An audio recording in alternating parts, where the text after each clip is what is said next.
गरुडगमन तव चरणकमलमिह मनसि लसतु मम नित्यम् गरुडगमन तव चरणकमलमिह मनसि लसतु मम नित्यम् मनसि लसतु मम नित्यम् मम तापमपाकुरु देव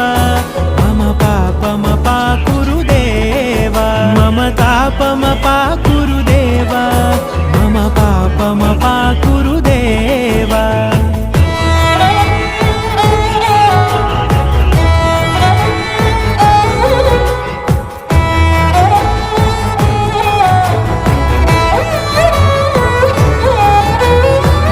जनयन विधिनमुचिहरण मुख विबुध विनुत पद पद्मा जल जनयन विधिनमुचिहरण मुख विबुध विनुत पद पद्मा विबुध विनुत पद